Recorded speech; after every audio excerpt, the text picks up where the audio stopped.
This video is about the 6 questions every news story and news release should answer.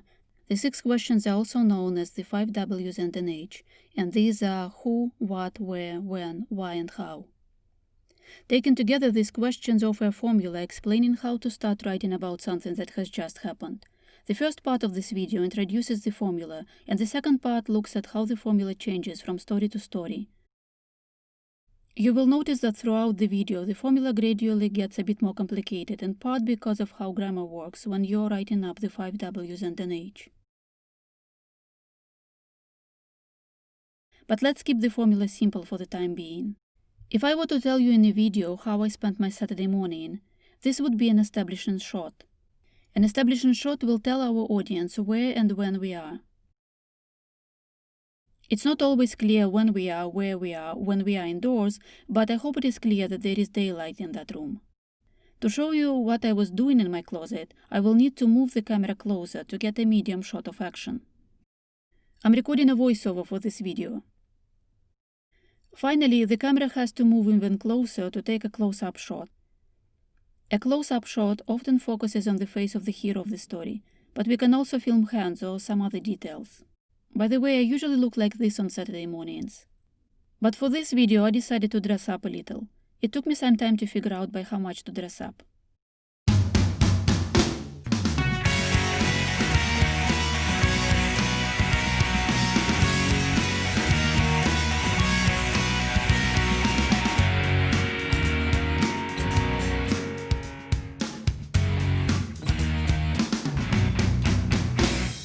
But I figured it out eventually. Okay, to recap, to tell a story about how I spent my Saturday morning, we will need a wide shot, a medium shot of action, and a close-up shot.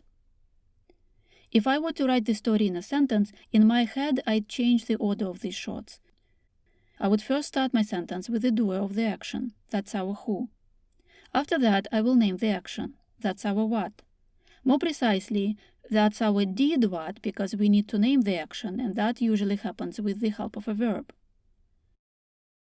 If we are writing about an action in the future, maybe we are writing a news release announcing an event, our did what will turn into will do what. Finally, I will tell where and when the action happened.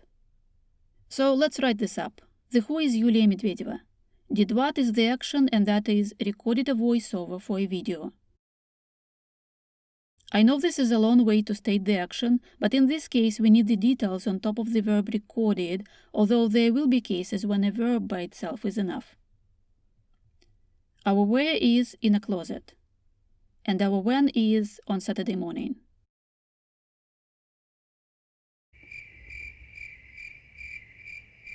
Okay, I get it, the closet sounds weird. Well, clearly what I do is not news, but if it were news, instead of the closet, we would state the name of the city where this event happened. In our case, the closet was located in the Emirate of Dubai in the United Arab Emirates.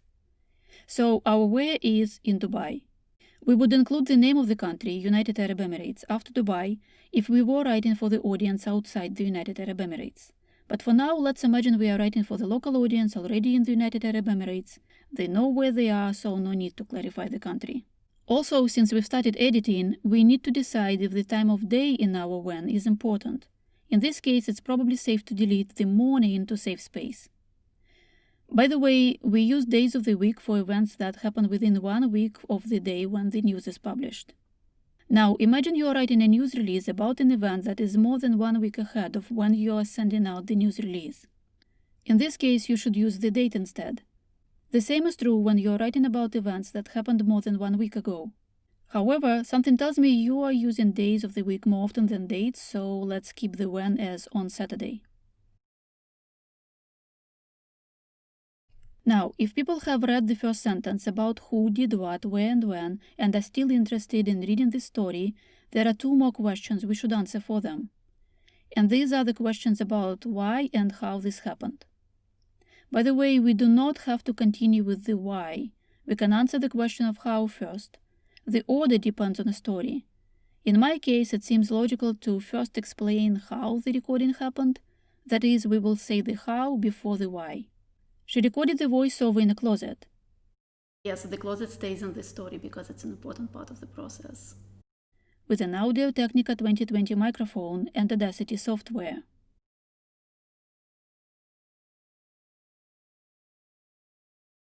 Now, let's answer the why. Why am I doing this?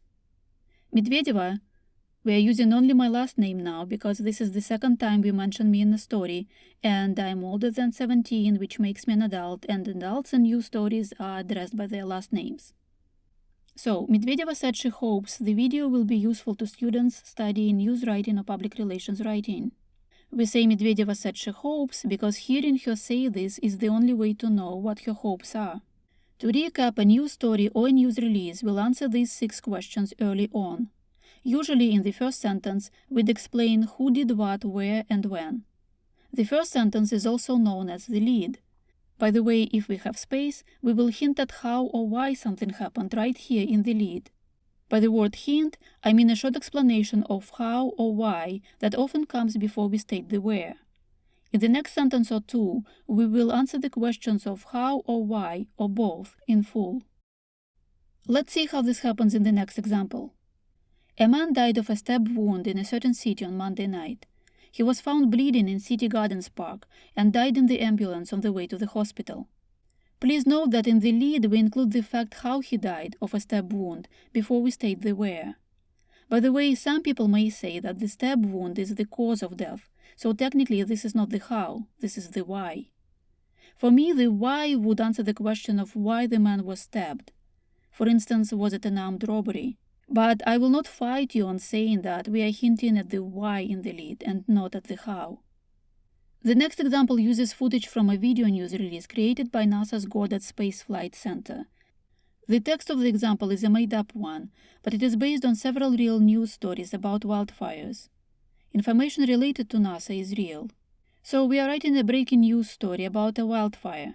More specifically, the news is that the fire is fully contained. A breaking news story means that we will be writing an inverted pyramid news story with the lead that will communicate who did what, where, and when, and maybe a hint at how or why. Complete answers about how and why will follow in the second and third sentences. After that, we will include more details about the 5 Ws and 10H and maybe some background information. We will start the lead with the doer of the action, the fire crews. What did the fire crews do? They fully contained the wildfire near a small town.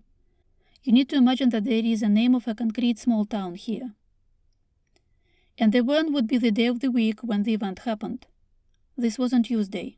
So, fire crews fully contained a wildfire near a small town on Tuesday. What is next? If I were reading this story from a small town we've just mentioned, I'd probably want my newspaper to remind people who don't know that yet that the cause of the wildfire was a campfire that was not properly put out. It was totally possible to prevent this wildfire, people.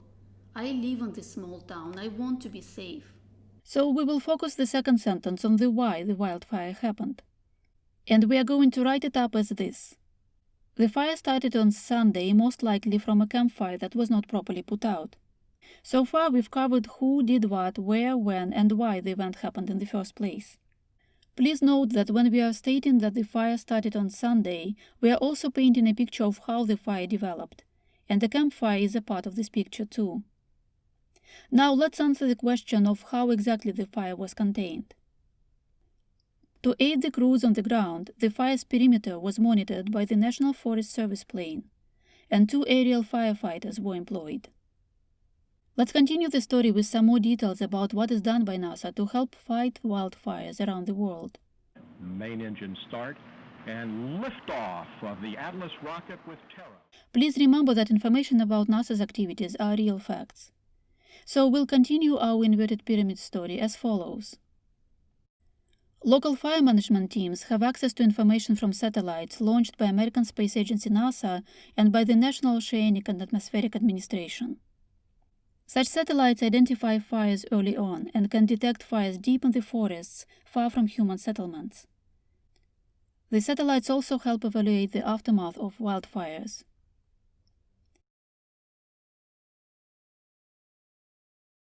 To spend more time with this paragraph, please press on the pause button. Now, to complete our complicated slide, which had just 6 questions at the start of this video, let's look at a bit more grammar here. Perhaps you really want to start the wildfire story right away with the fire instead of the fire cruise. To lead with the fire, we write, "A wildfire was fully contained near a small town on Tuesday." To be honest, I don't like this lead. I'll tell you later why. For now, please note that the wildfire is an inanimate object, meaning it has no will of its own. So our doer of the action may not only be a who, but also a what. So in the lead, it's who or what did what, where and when. Now, the fact that the wildfire was fully contained is not really a did what. The wildfire didn't do anything. Instead, something was done to it. It was fully contained. Passive voice. So our did what can be also expressed as experienced what action. By the way, passive voice is not why I don't like this lead. I know I'm supposed to promote writing in the active voice because the active voice assigns responsibility for the action to the doer of the action. This fire would not have gone out without firefighters, so we should start with the fire crews. But sometimes there is no way to know who did the action, so I'm fine with the passive voice. And honestly, in this example, it is the location of the wildfire that seems to me to be off. Let's read it again. A wildfire was fully contained near a small town on Tuesday. It reads to me as if the wildfire was kind of randomly caught near the small town. Could be just me, but let's try instead. The wildfire near a small town was fully contained on Tuesday. By the way, no, I'm not moving the where anywhere on this slide. Ain't doing that. I have no space. But there is that when, and man, that one can travel too. Let's look at one example of such travels of the when. The Ministry of Finance announced it will increase the value-added tax by 5% effective January 1st, 2022 on Tuesday. What an eventful Tuesday. Please note that it's getting quite crowded here with all the whens. One is about when the announcement will come into effect, and another one is about when the announcement was made. Our readers might get confused. The solution here will be to make the day the announcement was made follow right after the verb describing the action. The Ministry of Finance announced on Tuesday it will increase the value-added tax by 5% effective January 1st, 2022.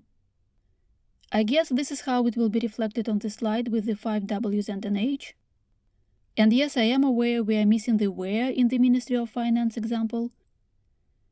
The Ministry of Finance in your country might have the name of the country in its official name, so we won't really need to name the where.